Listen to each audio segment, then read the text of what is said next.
guilty. Hey y'all, what's good? It's your girl Fats and I hope you guys are doing well. I hope you guys are having a blessed day. I hope you guys are having a blessed week. I hope you guys are staying safe because we ain't safe out here in these streets. Guys, I just finished watching the Meghan Markle Oprah interview and boy, my back's aching, my head's spinning, I'm triggered, and we have a lot to talk about, so please let's just get into it because there was a whole lot that went down in this interview. When I tell you Meghan Markle's facial expression, body language throughout this interview, she wasn't playing. She went into this interview ready to speak up and she was not holding back at all, and I was so here for it because, you know, she went through so much. She was being overlooked. They didn't want to help her. They didn't want to support her. They didn't want to give her no protection. They didn't want to protect her from, they didn't want to protect her against the racism media coverage, all that backlash that was going on from, the way she was holding her baby bump, the way she was eating a damn avocado. Coming into this interview, Meghan expressed that she does admit that, going into the royal palace, she did go into it naively and she didn't know what to expect. She didn't really do much research on what it's like being a part of the royal family. She just basically went on what Harry told her on what it's like being at the royal family. Spoke on the whole royal wedding. People perceived that wedding as a whole royal fairy tale wedding, but in reality there was a whole lot of drama that was going on behind the scenes. There was a headline that got out there that Meghan made Kate cry, and it turns out it was the other way around. It was actually Kate that made Meghan cry. Meghan actually cleared it up and said that it was actually the other way around. It was actually Kate that made Meghan cry. It was the week of the wedding. They were planning the wedding and it was basically over some flower girl dresses. Kate was upset about the flower girl dresses. She wasn't happy with them and it made Meghan, Meghan was really upset about it. It made Meghan cry.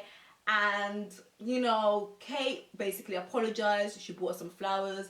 They were fine with it. And basically Meghan said that, I let it go because she actually apologized. Now here's my thing. Why are you actually upset over some damn flower girl dresses, Kate?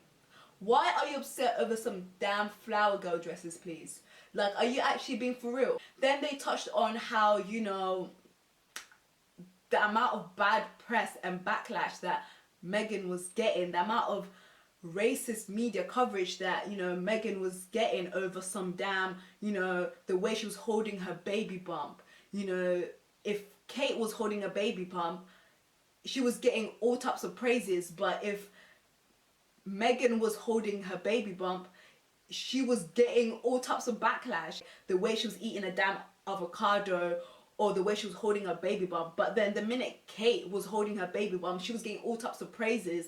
And it was just so clear. It was just so clear what it was all about.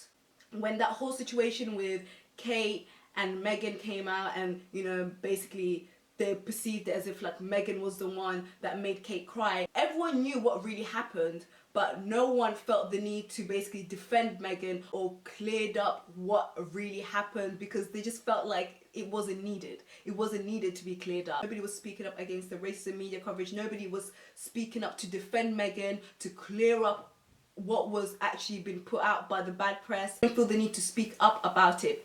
And at that moment, Meghan knew that she wasn't being protected. She wasn't being protected like they said that they were going to protect her, and a lot more started happening. A lot more things started happening. It started getting worse. During this interview, Meghan expressed that, she was all for women's rights. She was all for, speaking up and, saying how you feel and expressing how you feel. But then throughout this whole journey, she was silent, and she admits that she was being silent. And Oprah actually asked her, were you being silenced? Were you silent or were you being silenced? She was actually told that, if someone asked her something or if people asked her anything, she always had to reply with no comment. That was the way that they were protecting her. But if anything, they weren't protecting her. If anything, it was making it a lot more worse. The bad press continued happening. the backlash continued happening. There was a lot of things that she touched on in terms of mental health. You know, she felt like, you know, her freedom was being taken away from her. She felt trapped. She asked that if she could go out with her friends, go out for lunch with her friends, that was impossible. Like, you couldn't do that. And that started affecting her because she felt like she was trapped. She wasn't able to go out. You know, it started affecting her mentally. She spoke on how, you know, there was a point where, you know, she was pregnant with Archie and she started feeling suicidal. You know, it started affecting her mental health. She started feeling suicidal. She asked for help from the institution and they didn't want to help her. They didn't want to help her at all. She was going for help in all these places and none of them wanted to help her. Like, she was being overlooked, she wasn't being supported, she wasn't being protected. This woman is literally crying for help. She's feeling suicidal, she's feeling trapped. Meghan reveals some of the racism that's been happening in the palace. She spoke on how there was a conversation that sparked up about her son not receiving the title as the prince and also not receiving security as well because it had to do with the child's darkness of the skin. And when she dropped that, please drop these names. Drop these names who actually said all of this because they need to be exposed. That is messed up and it's so heartbreaking that she was actually told that because that's disgusting. First of all, why is the darkness and the colour of the child's skin a topic of conversation when you've got a whole damn paedophile in the damn palace and no conversation has been taking place for that? I just wish Meghan would have dropped some names. Like, point of this conversation was they didn't want Meghan's son to have the title or to have security because her son would be black.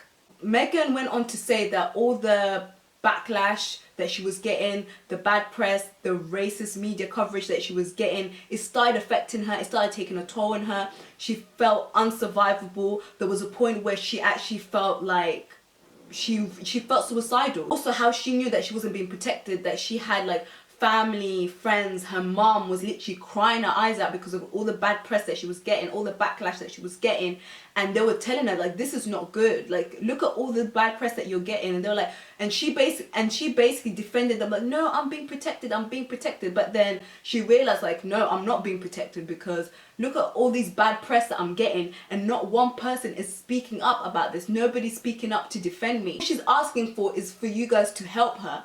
And they literally let her down. They didn't want to help her whatsoever. Let's just be real. From the time she stepped into that royal palace, she's been getting backlash left, right and centre. The fact that no one, not even one person from the royal family defended Meghan, spoke up, cleared up all the things that was in the media, says a lot about them.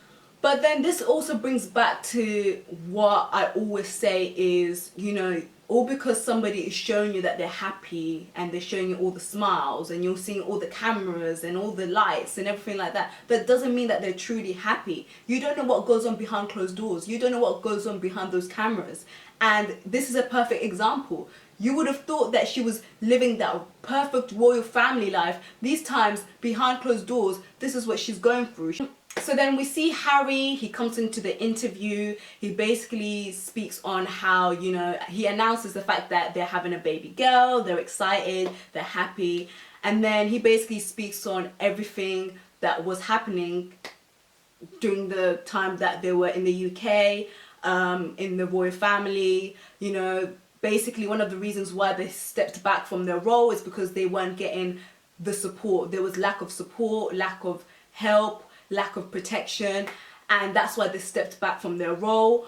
Every time when they were trying to go into the institution, they kept saying, well, this is how it is, you know, we've all been through it, basically get used to it. And for them it was like, no, we're about to break this cycle, like this is not healthy, we're about to break the cycle.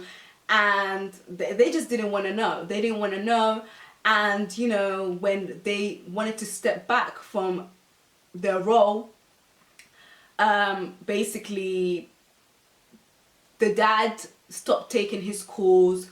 The brother, he doesn't really have that much relationship with the brother. His relationship is quite strained. He didn't want the cycle repeating itself. He didn't want his wife going through all of this. Like, he wanted to protect his family. Once they made that step, once they made that move, they wanted to move away from the UK.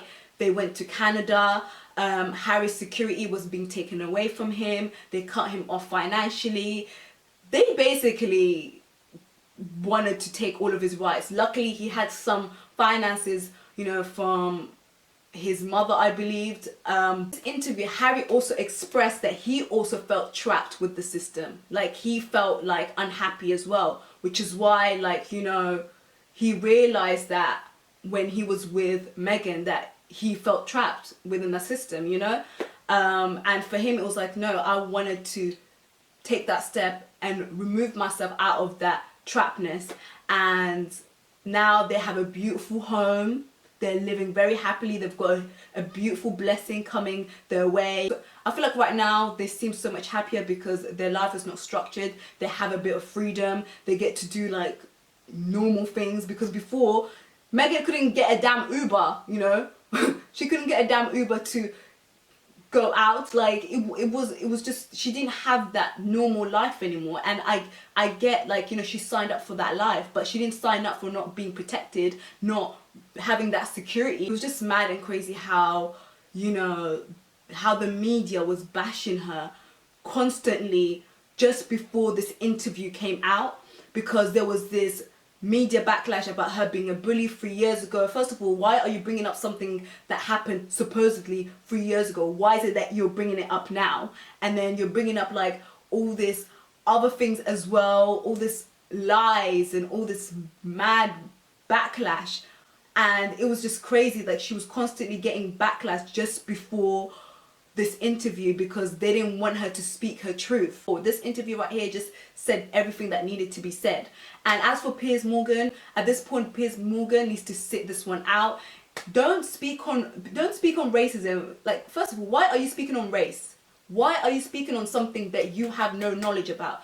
You shouldn't be speaking up on racism at all. And I'm so glad Dr. Scholler, Trisha got him all the way together. These two strong black women, they weren't letting him have it. They weren't letting him have it. They were like, listen, we're gonna get you all the way together today, because the way that you're opening your mouth, because let me just say, this man has been running his mouth left, right and center, bashing Meghan left, right and center, and Dr. Scholler and Trisha, they were like, oh hell no, not today, not today. To be honest with you, the royal family, they didn't want to acknowledge the fact that there was even racism taking place. And Harry even admitted that. So for me, it's like, are we even surprised that this is even happening? I'm just so glad and happy that they moved away from that situation. They're living their best life with their beautiful home and their beautiful family and the new blessing that's coming on their way. And they're living their life. Let me know what you guys think in the comments. I hope you guys enjoyed this review. Please make sure you like, share and subscribe, and I shall see you on my next video. Bye.